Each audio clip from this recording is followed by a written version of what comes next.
जय हिंद दोस्तों। आज हम आरएनए के न्यूक्लियोसाइड्स और न्यूक्लियोटाइड्स के नामकरण की बात करेंगे। मैं आपको पिछले वीडियो में बताया था डीएनए के न्यूक्लियोसाइड और न्यूक्लियोटाइड का नामकरण कैसे रखा जाता है। सेम उसी प्रकार से होगा, लेकिन थोड़ा सा परिवर्तन होगा और उस परिवर्तन को आप देख लीजिए, कोई दिक्कत नहीं होगी, बहुत आसान है। तो चलिए सबसे पहले मैं बता दूं, वीडियो की शुरुआत कर देते हैं। सबसे पहले बता दें हम कि ये न्यूक्लियोसाइड हो चाहे न्यूक्लियोटाइड, डीएनए का चाहे न्यूक्लियोसाइड हो चाहे न्यूक्लियोसाइड हो चाहे न्यूक्लियोसाइड हो, नामकरण करना है तो सबसे पहले ये जान लीजिए कि न्यूक्लियोसाइड में कौन कौन से पदार्थ जुड़ते हैं और न्यूक्लियोटाइड में कौन कौन से पदार्थ जुड़ते हैं। पहले जोड़िए, तब इसके बाद आप नामकरण करिए, कोई दिक्कत नहीं होगी। तो चलिए आपको बताते हैं कि इनमें कौन कौन से पदार्थ प्रयोग किए जाते हैं। मैं आपको बता दूं, यहाँ पर राइबोज शुगर, जो पेंटोज शुगर होता है, ये राइबोज शुगर का प्रयोग किया जाता है आरएनए में। और नाइट्रोजन बेस आपका रहबई करेगा। और तीसरा आपका फास्फोरिक एसिड है, जिसको H3PO4 कहते हैं। आपको बता दें कि नाइट्रोजन बेस जो आरएनए में होते हैं, ये जैसा कि पिछले वीडियो मैंने एक्सप्लेन किया था, एक बार देख लीजिए आप। नाइट्रोजन बेस चूंकि दो प्रकार के होते हैं, प्यूरिन और पिरिमिडीन नाइट्रोजन बेस होते हैं, प्यूरिन और पिरिमिडीन। प्यूरिन में आपका जो नाइट्रोजन बेस है एडेनिन है, गुआनिन है। और पिरिमिडीन में आपका नाइट्रोजन बेस है, पिरिमिडीन में नाइट्रोजन बेस है साइटोसिन और यूरेसिल। थायमिन इसमें नहीं पाया जाता है, उसी थायमिन की जगह यूरेसिल पाया जाता है। और फास्फोरिक एसिड के बारे में आप जानते हैं। तो यही तीन पदार्थ प्रयोग किए जाते हैं अंततः, यानी न्यूक्लियोटाइड्स के नामकरण में, न्यूक्लियोटाइड्स के बनने में। तो जानकारी के लिए मैं बता दूं कि राइबोज शुगर और नाइट्रोजन बेस आपस में जब जुड़ते हैं ग्लाइकोसिडिक बॉन्ड के द्वारा, तो न्यूक्लियोसाइड बन जाता है, आरएनए का न्यूक्लियोसाइड बन जाता है। और ये तीनों आपस में जुड़ जाते हैं तो आरएनए का न्यूक्लियोटाइड बन जाता है।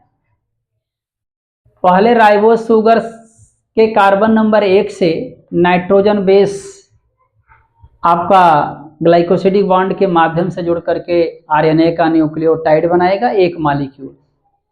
और H3PO4 राइबोज शुगर के कार्बन नंबर 5 से जुड़ करके आरएनए का न्यूक्लियोटाइड बनाता है। तो जब ये कार्बन नंबर 5 से ये फास्फोरिक एसिड जुड़ता है तो फास्फोडाइएस्टर बॉन्ड बनाता है। तो इसको भी हम एक बार एक्सप्लेन कर देते हैं, देख लीजिए आप ध्यान से, बहुत अच्छा आपको वीडियो लगेगा।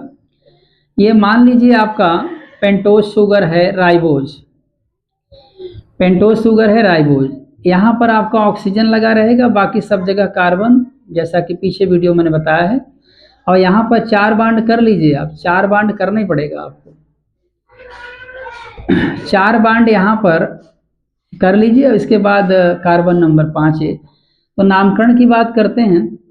यहाँ पर carbon number 1, carbon number 2, carbon number 3, 4 और 5, ये हो गया। आपको पता है यहाँ पर H लगाइए, चाहे OH, जो इच्छा करे आपकी, अंदर बाहर। यहाँ पर आपको OH और H लगाना है, क्योंकि राइबोज शुगर की बात हो रही है। और यहाँ पर भी आपको HOH की बात करते हैं। इसके बाद यहाँ पर H और यहाँ CH2OH रहेगा, कुछ करना नहीं है आपको। कार्बन नंबर 1 से आपको नाइट्रोजन बेस को जोड़ना है, कार्बन नंबर 1 से नाइट्रोजन बेस जुड़ेगा। तो इसके लिए मैंने बताया था कि हम एक शार्ट फिगर इसका बनाएंगे, जैसा कि पिछले वीडियो में मैं बताया हूँ और बताता भी रहता हूँ। ये आपका एक तरीके से पेंटोज राइबोज शुगर बन गया। और ये कार्बन नंबर 1 है, कार्बन नंबर 1 से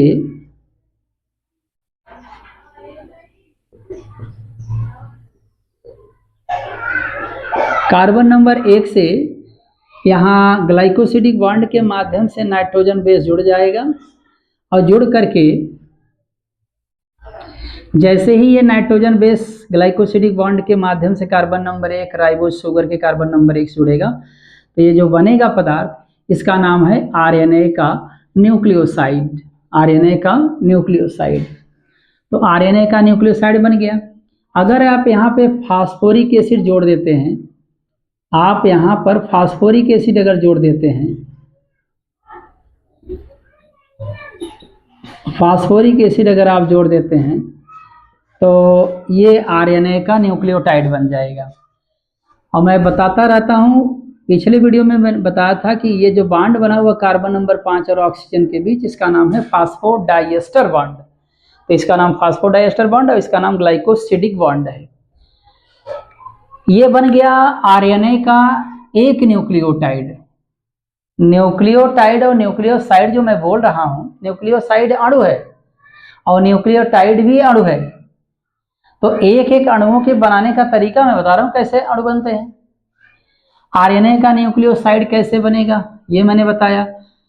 ये पेंटोज शुगर से ग्लाइकोसिडिक बॉन्ड के माध्यम से कार्बन नंबर 1 से नाइट्रोजन बेस जुड़ जाएगा, तो आपका बन जाएगा आरएनए का एक न्यूक्लियोसाइड बनेगा। और कार्बन नंबर 5 से अगर phosphoric acid with the help of oxygen, अगर ऑक्सीजन की मदद से जुड़ जाता है, तो समझ लीजिए यह हमारा आरएनए का एक न्यूक्लियोटाइड बन गया। न्यूक्लियोटाइड का एक मॉलिक्यूल बन गया। तो आपने देख लिया किस तरीके से आरएनए के न्यूक्लियोसाइड और न्यूक्लियोटाइड बनते हैं। अब रही बात नामकरण की, तो चलिए नामकरण भी कर देते हैं। नामकरण इसका बहुत आसान है। आपने डीएनए का नामकरण तो किया होगा, डीएनए के न्यूक्लियोसाइड और न्यूक्लियोटाइड का नामकरण किया है, बिल्कुल उसी तरीके से होता है। तो चलिए शुरुआत कर देते हैं। राइबोज शुगर के लिए हम आर यूज करते हैं, डीऑक्सी राइबोज मैंने बताया था आपको डी यूज करेंगे। ये आपका हो गया राइबोज शुगर। और इस राइबोज शुगर से आप ग्लाइकोसिडिक बॉन्ड के माध्यम से नाइट्रोजन बेस जोड़ेंगे। अब नाइट्रोजन बेस जोड़ेंगे तो नाइट्रोजन बेस हम जोड़ ही देते हैं, नाइट्रोजन बेस जोड़ देते हैं। ये राइबोज शुगर है और ये भी आपका राइबोज शुगर है और ये भी आपका राइबोज शुगर है। तो अब ये ग्लाइकोसिडिक बॉन्ड और ये ग्लाइकोसिडिक बॉन्ड बन रहे हैं।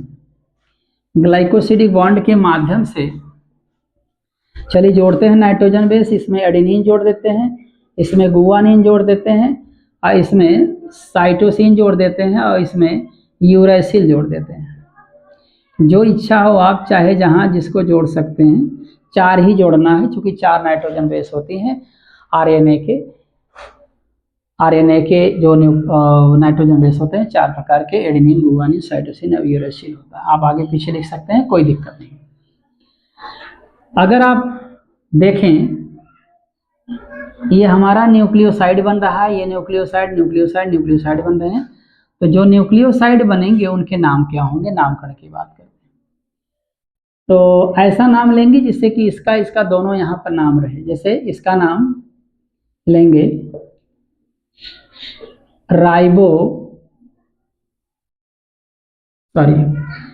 इसका नाम लेंगे एडिनोसिन।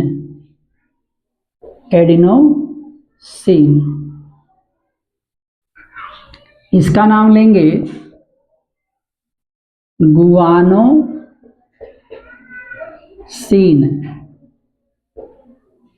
इसका नाम साइटिडीन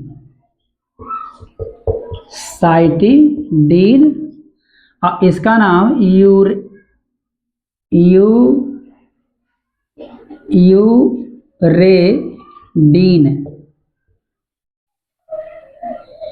यूरिडीन बोलेंगे, यूरिडीन।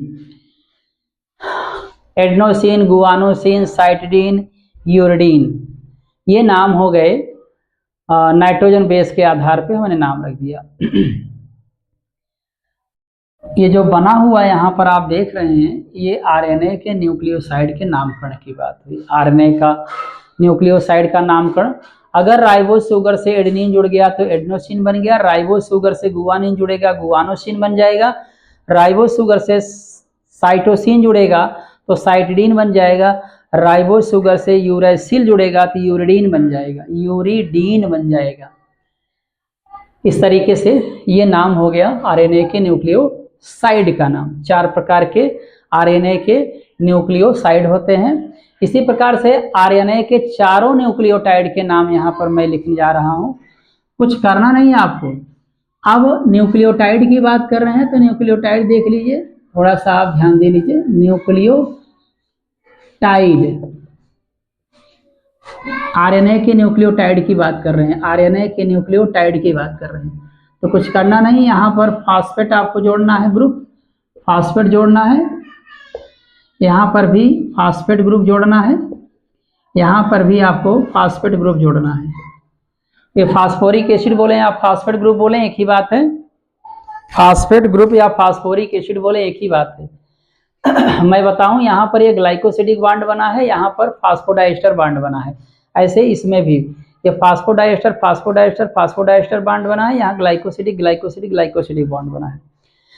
अब ये हमारा न्यूक्लियोटाइड बन गया। तो जरा देखिएगा न्यूक्लियोटाइड का नाम कैसे रखेंगे आप। यहाँ पर जैसे पिछले में नाम रखे थे डीएनए वाले में, वैसे यहाँ पर भी, यहाँ पर लिखेंगे मोनोफास्फेट, मोनोफास्फेट।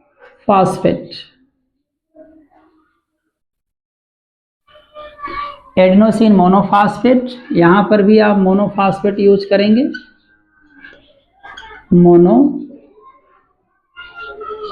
यहाँ पर भी आप मोनोफास्फेट यूज करेंगे, मोनोफास्फेट। यहाँ पर भी आप मोनोफास्फेट ऐड कर दीजिए, मोनोफास्फेट।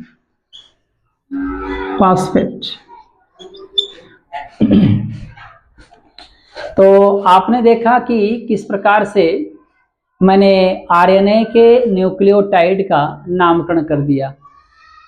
तो चलिए देख लीजिए एक बार फिर से। एडेनोसिन मोनोफास्फेट ये पहले का नाम हो गया जब एडेनिन जुड़ेगा।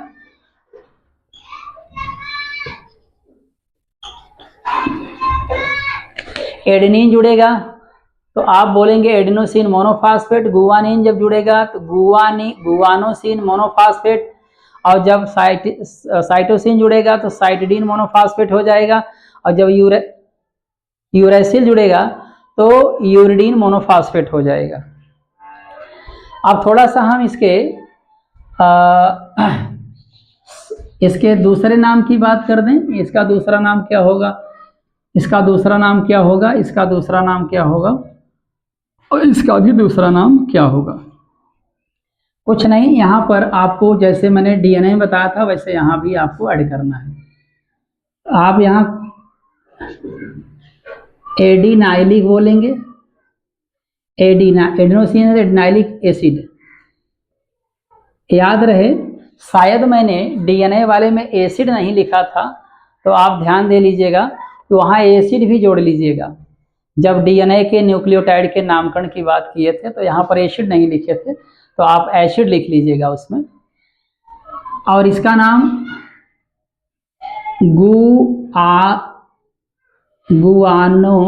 गुआनाइलिक एसिड, गुआनाइलिक एसिड इसका नाम हो गया। और इसका नाम साइटिडाइलिक एसिड, साइटिडाइलिक एसिड, इसका नाम साइटिडाइलिक एसिड। और इसका नाम यूरिडाइलिक एसिड, यूरिडाइलिक एसिड। आपने देखा कि इनके भी दो दो नाम मैंने रखा।